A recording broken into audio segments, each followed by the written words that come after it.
So I just had an idea here. I just wanted to record it. Something that I basically have thought about a lot of times, and something I didn't understand when I was younger, and I thought everyone just deserved, to have a house. If they worked 40 hours a week or whatever, they just deserved to have a house and a car and, basically all the necessities, food and water and a shower and, all sorts of stuff, really.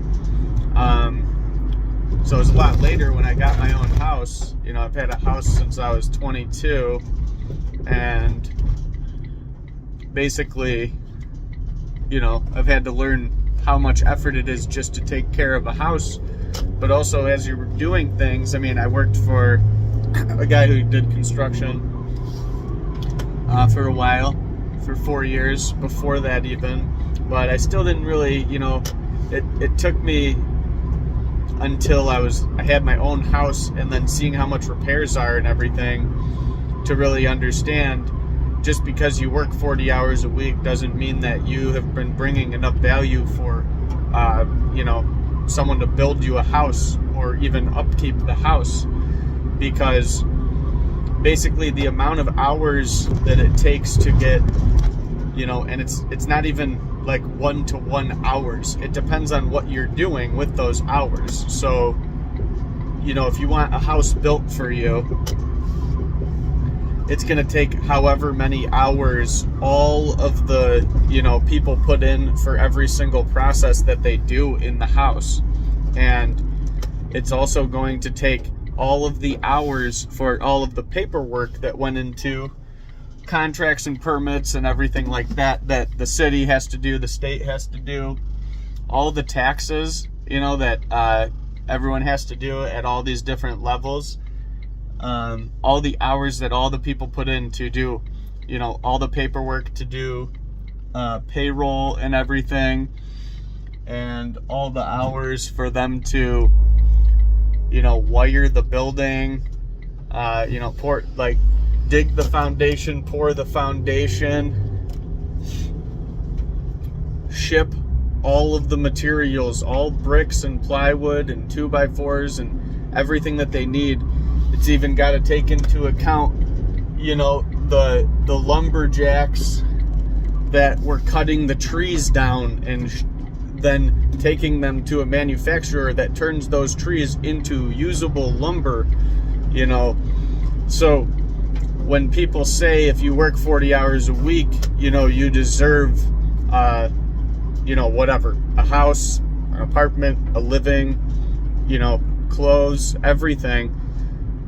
Well, it really depends on what you're doing, because if you're pushing shopping carts at Kroger, how many shopping carts do you need to push? It's not a 1-to-1 time thing.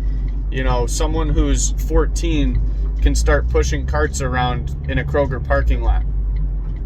So it's all the hours that someone had to learn to be a roofer, that someone had to learn to be an architect, to build your house and make blueprints, or your apartment building, whatever building it is, and then all of the water, the schooling that people went to learn how to purify water, and then manufacturing all of these different parts where they're shipping around, stuff from all over the whole world just to,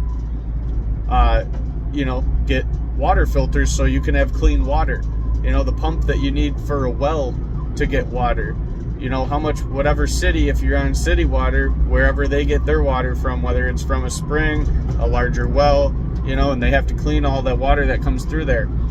So just imagine every little thing that has to go into a building. So I literally used to think, well, obviously, if you work 40 hours a week, then you deserve, a house and a living, and you should have a good living. But realistically, that doesn't work out, because you have to take from someone else who put in way more effort than you.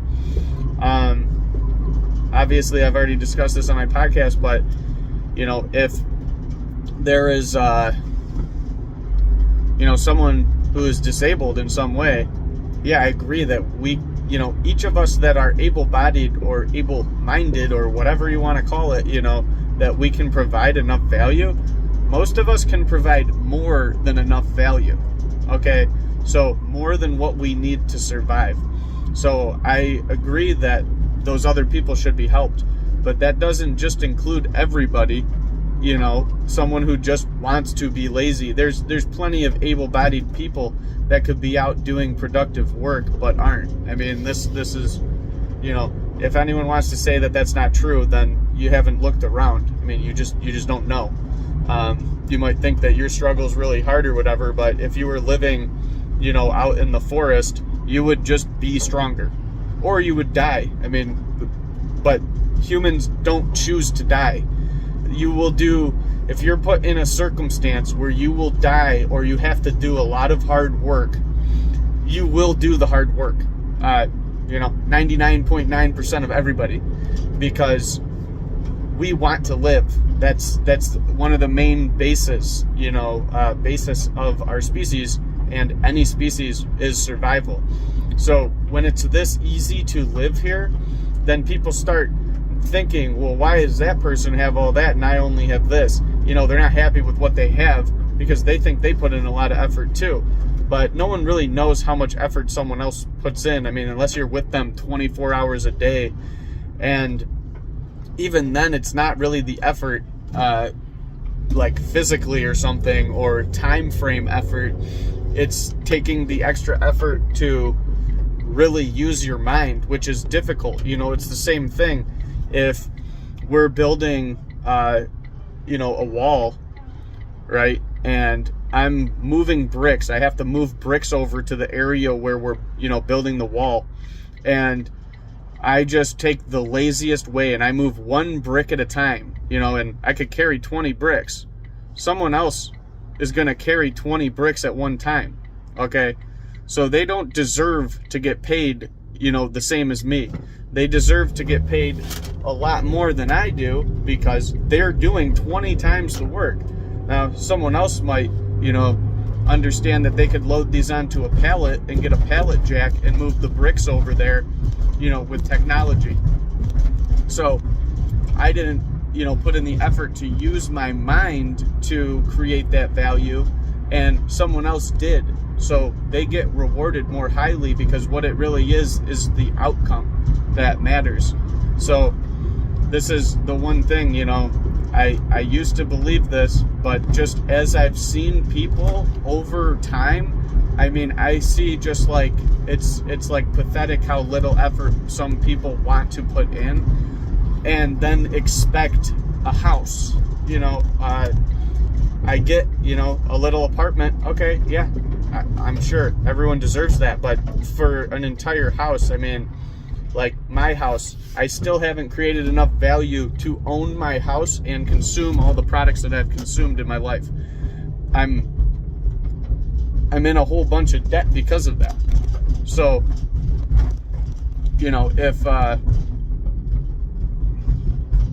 once I get to the point where I'm creating enough value for everything that I consume, then my debt will start to erode and, I will start to create wealth.